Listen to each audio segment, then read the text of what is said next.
Shalom Ibu Bapak, Saudara-saudara, keluarga besar GKI Marta Gereja Prokerto, dan juga para sahabat yang berada di luar kota dan di berbagai tempat. Puji Tuhan, pada sore hari ini kita boleh bersama-sama bersekutu di dalam kalam online. Pada hari Kamis, tanggal 23 Februari 2023. Dan kita nanti akan bersama-sama merenungkan suatu tema yang menarik, yaitu mari saling melayani. Dan sebelum kita bersama-sama nanti merenungkan tema ini, mari kita bersama memuji dan memuliakan nama Tuhan. Melayani, melayani.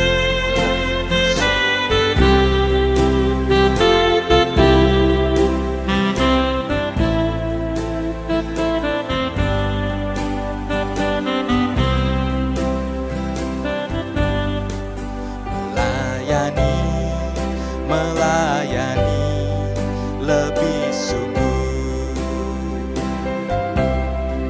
melayani lebih sungguh. Tuhan lebih dulu melayani kepadaku, melayani lebih sungguh.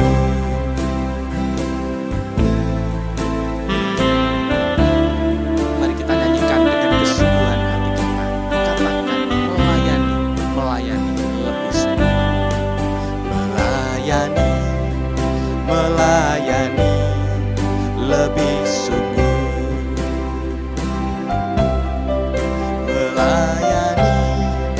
Melayani lebih sungguh. Tuhan lebih dulu melayani kepadaku, melayani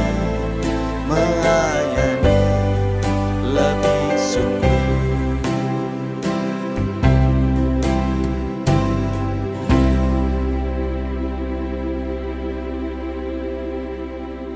Mari, Ibu Bapak, Saudara-saudara, kita bersatu di dalam doa. Tuhan, terima kasih kami boleh bersekutu di dalam kalam online pada sore hari ini. Sungguh Tuhan, kami merindukan akan sabda kebenaran-Mu yang boleh menjadi pedoman penuntun bagi kehidupan kami. Dan kami menyadari bahwa dengan kemampuan kami sendiri, kami tidak mampu, kami tidak dapat mengarungi dunia ini yang penuh dengan berbagai persoalan dan tantangan kehidupan. Sehingga kami bersyukur saat ini mendapatkan kesempatan untuk bersama-sama belajar dan mendengar akan firman-Mu.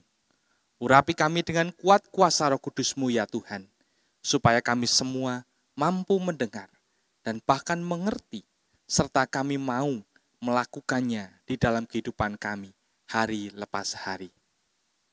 Kami rindu untuk mendengarkan sabda-Mu ya Bapa, yang boleh diberitakan oleh anak-Mu pada saat ini, yang Kau juga tuntun melalui Roh Kudus.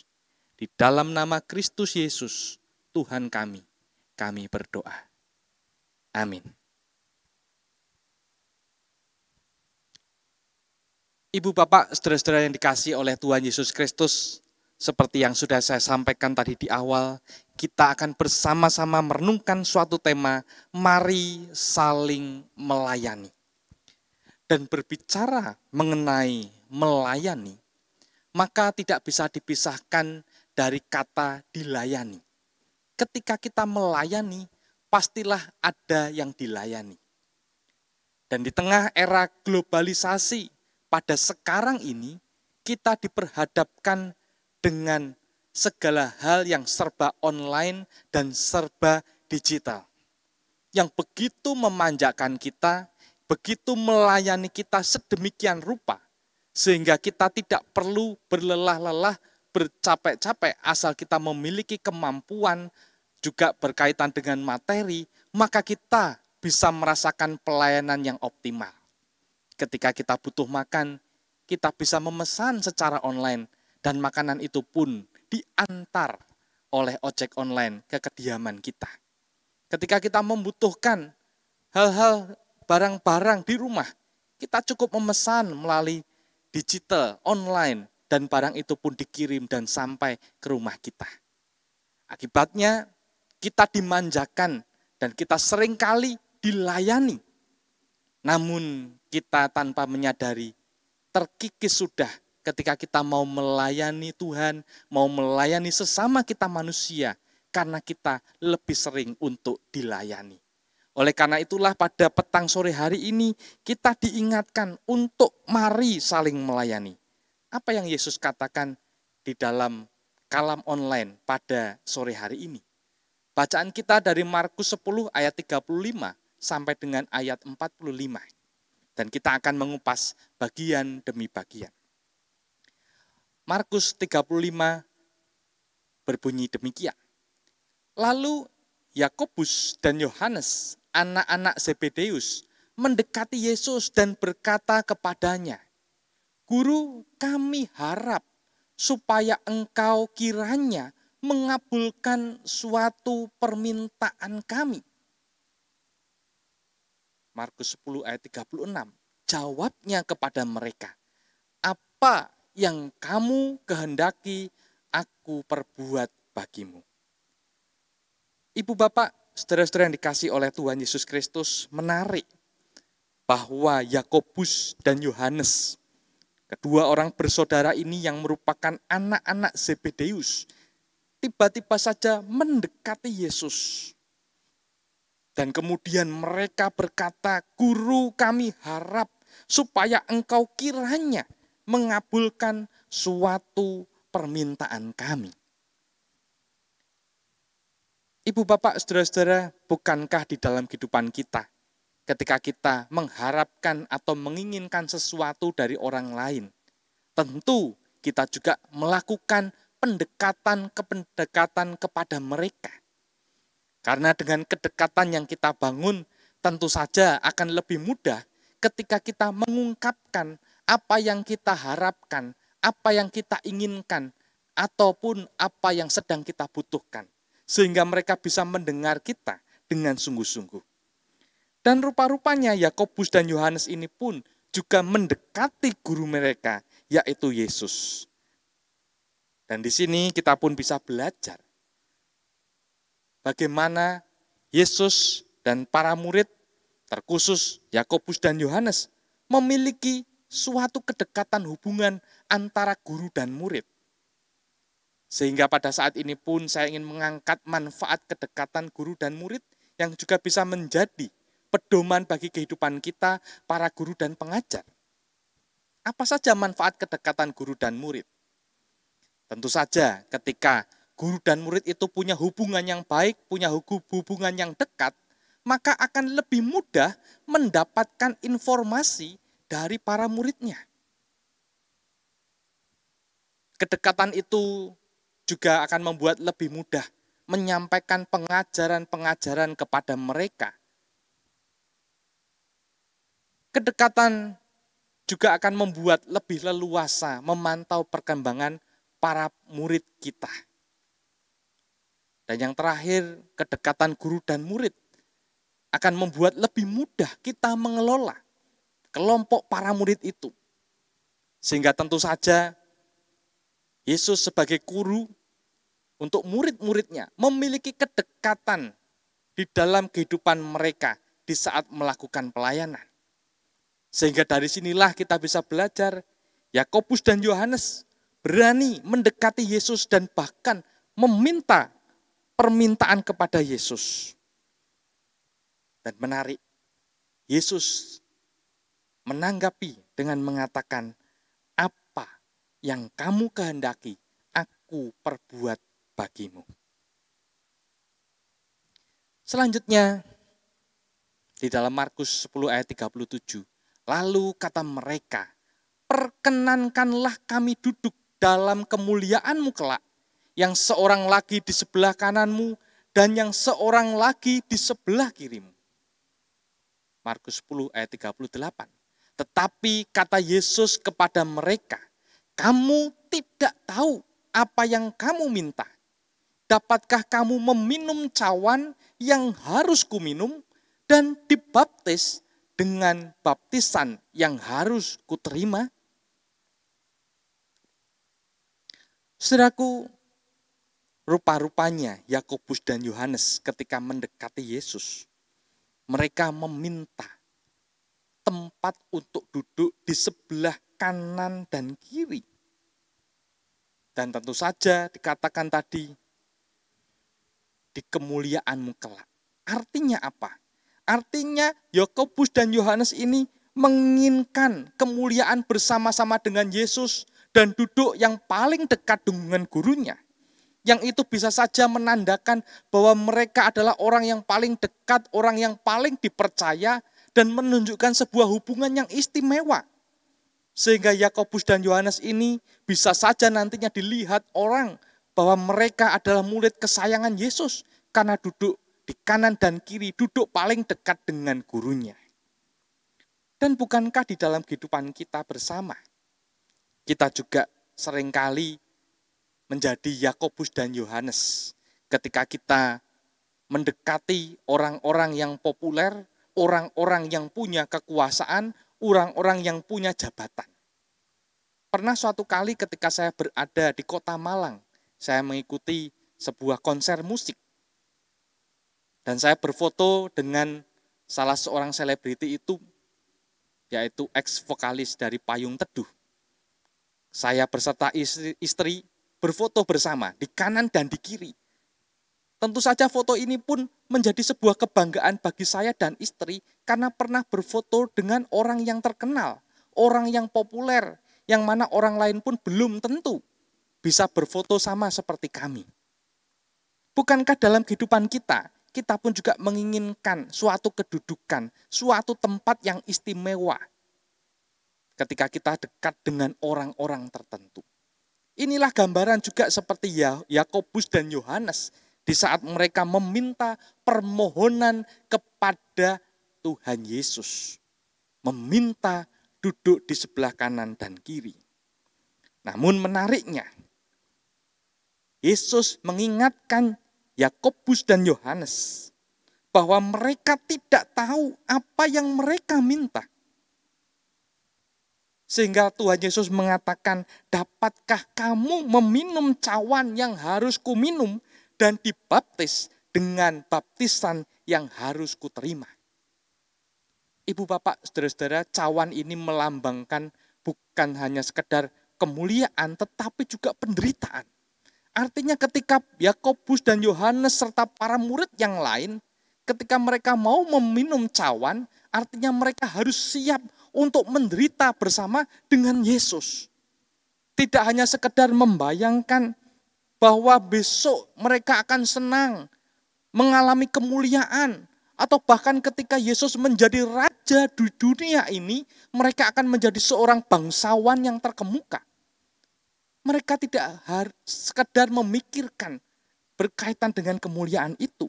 Tetapi mereka harus memikirkan bahwa ada hal yang jauh lebih besar yang harus mereka pikul, yang harus mereka tanggung. Yaitu penderitaan menjadi murid Yesus. Dan itu harus mereka pikul, harus mereka tanggung di dalam kehidupan pelayanan mereka. Lalu apa yang dikatakan oleh Yakobus dan Yohanes menanggapi apa yang Yesus katakan? Markus 10 ayat 39. Jawab mereka, kami dapat. Yesus berkata kepada mereka, memang kamu akan meminum cawan yang harus kuminum dan akan dibaptis dengan baptisan yang harus kuterima. Tetapi hal duduk di sebelah kananku atau di sebelah kiriku, aku tidak berhak memberikannya. Itu akan diberikan kepada orang-orang bagi siapa itu telah disediakan. Ibu bapak, saudara-saudara, rupa-rupanya Yakobus dan Yohanes tetap menjawab mereka dapat meminum cawan penderitaan itu. Dan kita tahu bagaimana kehidupan akhir para murid Yesus yang memang kalau kita baca di sejarah, beberapa di antara mereka mati, meninggal secara mengenaskan. Ada yang disalib secara terbalik, ada yang diasingkan sehingga mati. Itu cawan yang harus mereka minum, penderitaan yang harus mereka pikul dan harus mereka tanggung. Sehingga itu pun yang dikatakan oleh Yesus. Memang kamu akan meminum cawan yang harus kuminum dan akan dibaptis dengan baptisan yang harus kuterima. Dan sekali lagi Yesus menegaskan berkaitan dengan duduk di sebelah kanan dan kirinya. Ia tidak berhak memberikannya. Karena itu akan diberikan kepada orang-orang bagi siapa itu telah disediakan. Markus 10 ayat 41. Mendengar itu, ke-10 murid yang lain menjadi marah kepada Yakobus dan Yohanes. Menarik ibu bapak saudara-saudara. Rupa-rupanya ketika Yakobus dan Yohanes mendekati Yesus dan meminta permintaan berkaitan dengan duduk di kanan dan di kiri. ke-10 murid yang lain tahu. ke-10 murid yang lain mendengar. Dan mereka marah. Dan ketika kita mengetahui mereka marah, kenapa mereka marah? Tentu saja marahnya bukan berkaitan dengan mereka melayani bersama-sama.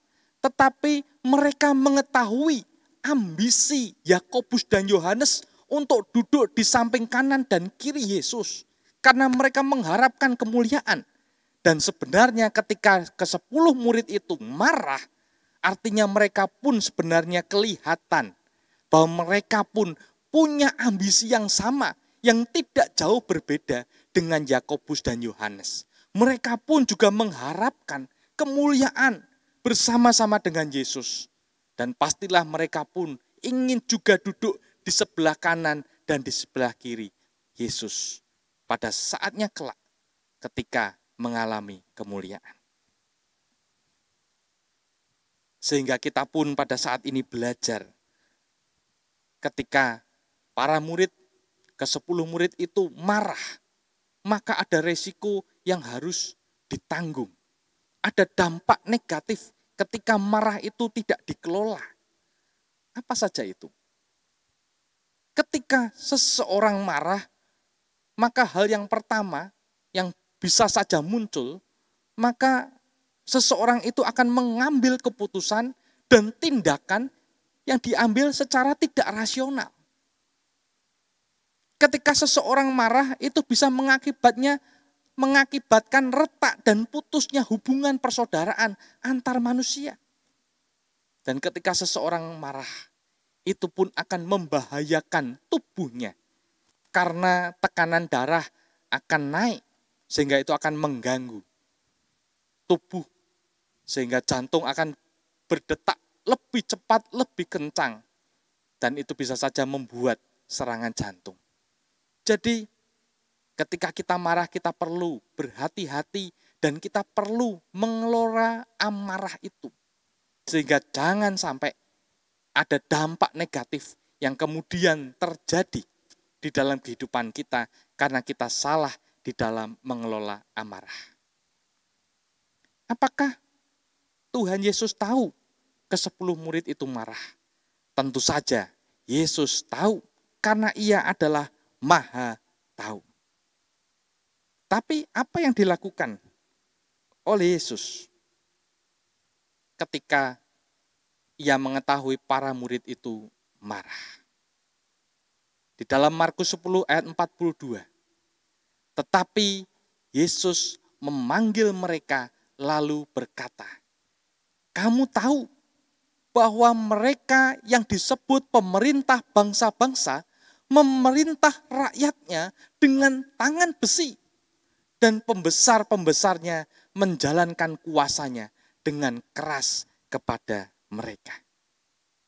Menarik ibu bapak saudara-saudara, ketika Yesus tahu 10 murid yang lain itu marah. disinilah kesempatan Yesus juga untuk mengajar mereka, memanggil mereka semua, supaya mereka tidak retak, supaya mereka tidak putus hubungan, dan bahkan memakai kesempatan ini untuk mengajar mereka dengan mengatakan bahwa pemerintah bangsa-bangsa memerintah rakyatnya dengan tangan besi. Apa maksudnya memerintah dengan tangan besi?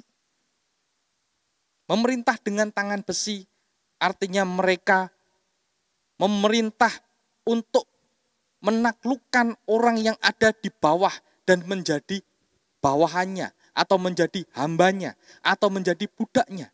Dan semuanya itu satu muaranya, satu tujuannya, yaitu untuk kepentingan dirinya sendiri.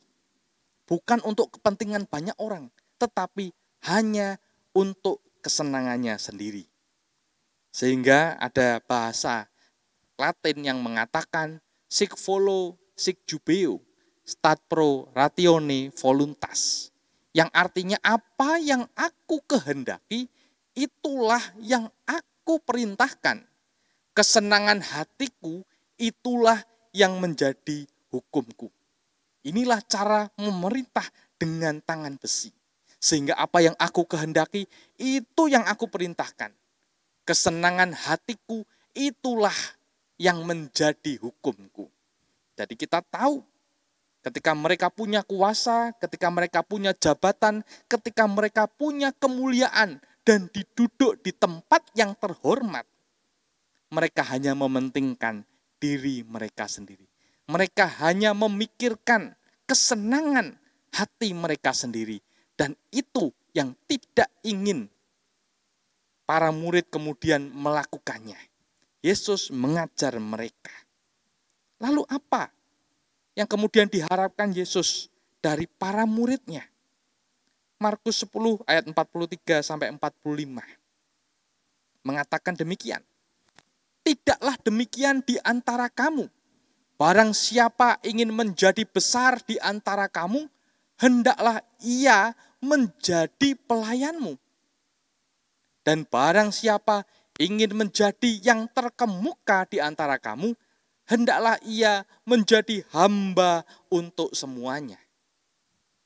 Karena Anak Manusia juga datang bukan untuk dilayani, melainkan untuk melayani. Dan untuk memberikan nyawanya bagi tebusan bagi banyak orang. Ibu bapak, saudara-saudara, Yesus mengajar para muridnya, kalau kamu mau menjadi yang terbesar, hendaklah kamu menjadi seorang pelayan. Ketika kamu mau menjadi yang terkemuka, jadilah seorang hamba. Bukannya justru kamu menjadi seorang yang hanya sekedar minta untuk dilayani, yang kemudian mengklaim bahwa kamu lebih besar dan lebih tinggi dibandingkan orang-orang yang ada di sekitar dan di sekelilingmu. Yesus mengajar mereka bukan untuk kemudian terus-menerus dilayani karena mau menjadi terkemuka. Tetapi justru ketika kamu mau menjadi terkemuka dan mau menjadi besar, jadilah pelayan, jadilah hamba, dan lakukanlah pelayananmu dengan kesungguhan hati. Dan kita tahu ketika Yesus mengajar para muridnya untuk melayani, maka itu tidak sekedar hanya keluar dari bibir saja, hanya diucapkan dari mulut saja. Namun Yesus justru menjadi seorang yang melakukan teladan yang sejati, mengambil rupa seorang hamba, seorang pelayan. Ia mau melayani para muridnya, bahkan mengambil tempat terendah untuk membasuh kaki para murid-muridnya. Ini adalah sebuah contoh yang konkret bagaimana Yesus mau menjadi seorang pelayan, mau melayani. Dan kemudian ia meminta para murid untuk saling melayani satu dengan yang lain. Lalu bagaimana dengan kehidupan kita, ibu bapak, saudara-saudara? Apakah di dalam kehidupan kita lebih sering dan lebih senang untuk dilayani? baik di tengah keluarga, baik di tengah kehidupan pelayanan di gereja, ataupun di tengah masyarakat kita. Kita lebih senang dan lebih sering untuk dilayani. Tetapi melalui kalam online sore hari ini, saya mengajak kita bersama untuk merenungkan kembali kehidupan kita. Bahwa Kristus Yesus mengajar kita bersama hidup untuk saling melayani satu dengan yang lain. Melayani tidak harus berkaitan dengan terus-menerus memberikan materi kepada orang lain.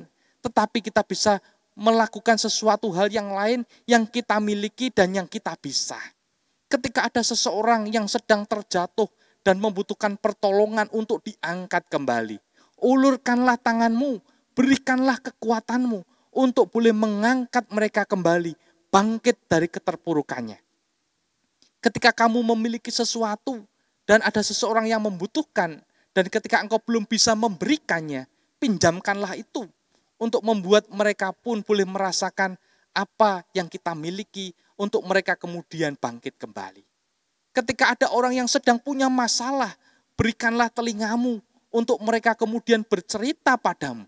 Sehingga beban persoalan yang terus ada di dalam hati mereka bisa mereka keluarkan. Dan bahkan ketika engkau mendengar cerita keluh kesah mereka, engkau bisa menyemangati, memberikan penguatan, memberikan penghiburan kepada mereka, sehingga mereka pun bisa dikuatkan dan dihibur di dalam kasih Kristus. Dan setelah itu, ketika engkau mau saling melayani, saling mendoakan satu dengan yang lain, berdoalah untuk mereka. Bahkan melalui kalam online ini, saya mengajak ibu, bapak, saudara-saudara untuk mendoakan orang-orang yang tidak menyenangimu, orang-orang yang membenci dirimu. Doakan mereka di dalam nama Tuhan Yesus, supaya mereka pun boleh menyadari cinta kasih Tuhan hadir di dalam hidup mereka, dan hubungan kita dengan yang lain itu boleh semakin dipulihkan. Kita bisa didamaikan. Inilah yang menjadi pelajaran kita pada kalam online sore hari ini. Pertanyaannya, maukah ibu, bapak, saudara-saudara mengambil sikap hidup untuk saling melayani satu dengan yang lain? Jika ibu, bapak, saudara-saudara mau, maka mari kita berdoa memohon akan kekuatan dan penghiburan dari Tuhan. Mari kita berdoa. Bapa di sorga, terima kasih kami boleh bersama-sama merenungkan akan sabda firman-Mu. Kami diundang, diajak untuk hidup saling melayani satu dengan yang lain. Bukan hanya sekedar melayani kepada orang-orang yang seiman dengan kami ataupun yang sering kali membantu kami. Tetapi pelayanan itu jauh keluar kepada orang-orang yang terpinggirkan. Mereka yang saat ini sedang terpuruk, mereka yang saat ini sedang membutuhkan, bahkan mereka yang saat ini sedang tidak suka dengan kami, bahkan memusuhi kami. Kami diundang untuk melayani mereka semua. Untuk itu kami mohon, melalui kuasa Roh Kudus-Mu, mampukanlah kami semua untuk dapat melakukan dan mengerjakan akan sabda firman-Mu, di mana kami melayani tanpa pandang bulu, tanpa melihat siapa yang dilayani, namun mereka pun boleh merasakan pelayanan kami, karena itulah yang Tuhan harapkan di dalam kehidupan kami. Dan pada saat ini kami mohonkan berkat Tuhan kepada seluruh peserta kalam online pada sore hari ini, diberkati oleh Tuhan di dalam kehidupannya, di dalam pergumulannya, di tengah keluarga. Tuhan memberkati supaya ada damai sejahtera di tengah keluarga kami. Tuhan memberkati pekerjaan dan usaha kami, supaya ketika kami bekerja dan menjalankan usaha dengan kesungguhan hati, maka berkat Tuhan mengalir, mencukupkan akan setiap kebutuhan kami.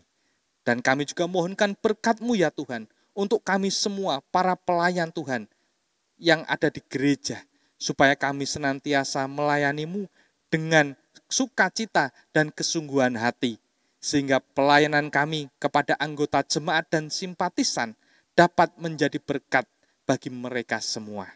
Terima kasih Tuhan, Kami serahkan kehidupan kami semua, para peserta kalam online pada sore hari ini, ke dalam nama, ke dalam tangan Tuhan kami, Yesus Kristus, yang senantiasa menyertai langkah kehidupan kami. Kami berdoa. Amin. Sekian kalam online pada sore hari ini. Kiranya Tuhan memberkati kehidupan kita bersama. Amin.